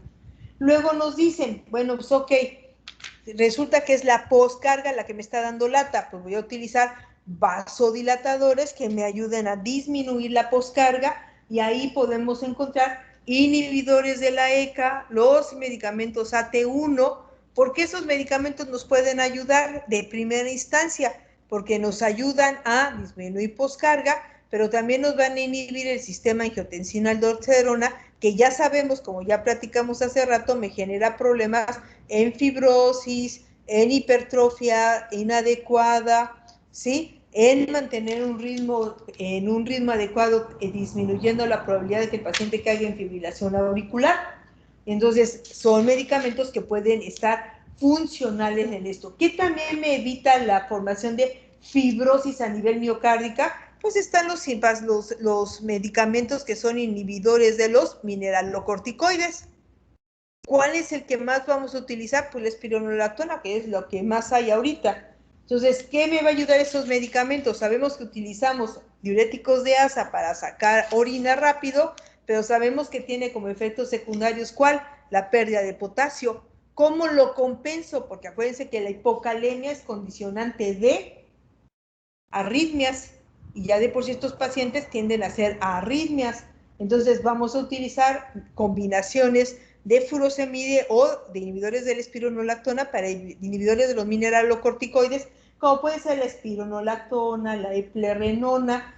¿Para qué? Pues para tratar de inhibir este proceso de remodelación y para quitar ese mal efecto que es la hipocalemia. Entonces eso también nos pueden ayudar a tratar de mejorar este tipo de pacientes. Ahora, en los pacientes tanto de rango intermedio como de la fiebre reducida, hay tantos estudios que nos dicen que ellos mejoran con inhibidores de la ECA, con los inhibidores de los AT1, con los inhibidores de los mineralocorticoides, con el uso de los beta bloqueadores a dosis bajita. Los cardioselectivos son los que más se pueden utilizar en este tipo de pacientes, y si leemos las guías, nos están diciendo por qué esos medicamentos, porque el beta bloqueador me inhibe la liberación de catecolaminas, o sea, aunque ya sabemos que la taquicardia es mala, pues quítala con el beta bloqueador, quitas por la producción de arritmias y les mejoras quitas la probabilidad de muerte súbita. Darles un inhibidor de la ECA, un inhibidor de los AT1, y entonces, ¿qué vas a conseguir? Pues inhibir el sistema renina-angiotensina-aldosterona, que sabemos que es condicionante de mayor deterioro vascular y miocárdico y también renal. Puedo utilizar diuréticos o puedo utilizar los de ASA, los inhibidores de los mineralocorticoides. ¿Qué podemos utilizar? Pues los inhibidores de la neprilicina. ¿Cuáles son? Pues el sacubitril/valsartán. Déjenme decirles que ahí hay un montón de estudios que dicen que ese es el mejor. Ahora, ¿por qué no se utiliza? ¿Por qué no lo metieron en las últimas guías como de primera línea? Por los costos. En realidad, si las guías son para todo el mundo, pues lo que dicen es, no lo van a meter como primera elección y van a seguir manteniendo al inhibidor de la ECA, simplemente porque el inhibidor de la ECA en los países pobres como nosotros, pues son de los que vamos a tener más opción de manejar. Pero el Entrestor en la actualidad es uno de los primeros, de los que van a ser de primera línea para el manejo de este tipo de pacientes. ¿Por qué estos van a ayudar? Porque el valsartán me va a inhibir el sistema renina-angiotensina-aldosterona y me va a inhibir la inhibición de los péptidos natriuréticos, que ya vimos que son fundamentales para el manejo de este tipo de pacientes. Tercero, ¿qué vienen en las guías en base a de esta intervención? Las de rango intermedio y la de fiebre reducida. Utilizaremos los inhibidores de los GLT2. ¿Cuáles son los que se utilizan más? La empaglifoxina y la dapaglifoxina, que son los únicos que hay en México. Las guías nuevas, ¿dónde los meten? Pacientes con insuficiencia cardíaca que tienen una característica, FEBI baja y ser diabéticos. ¿Por qué estos van a entrar dentro del manejo de las guías? Porque esos medicamentos, por algunos de los mecanismos que todavía son desconocidos, no están relacionados directamente porque aumentan la uresis a nivel renal, activando los receptores de sodio, tienen otros efectos a nivel miocárdico que todavía no están muy identificados, pero que son medicamentos que van a disminuir o van a mejorar la insuficiencia cardíaca. Entonces, esos medicamentos van a entrar de primera línea en este grupo de pacientes con FEBI reducida. ¿Quiénes se van a quedar con FEBI preservada? Todavía ese grupo no está muy definido muy bien cómo hay que tratarlos. Y no está muy definido porque eso depende mucho de la causa real. Si es una estenosis aórtica, pues quítale la estenosis aórtica. Si es una hipertensión, controla la hipertensión con los medicamentos que tú quieras, pero controla la hipertensión. Pero aquellos que solamente tienen disfunción diastólica por una miocardiopatía restrictiva, por una miocardiopatía infiltrativa, esos son muy difíciles de tratar y hasta este momento nada de los grupos antes mencionados han funcionado. Por eso ahora la terminología es dividan a la insuficiencia cardíaca de acuerdo al comportamiento de la fracción de expulsión. ¿Qué me dice al comportamiento de las fibras miocárdicas? Esto, pues es como los van a tratar y van a dividir a este tipo de pacientes en relación a su tratamiento, ¿de acuerdo? Pues ya les dije muchas cosas muy rápidas.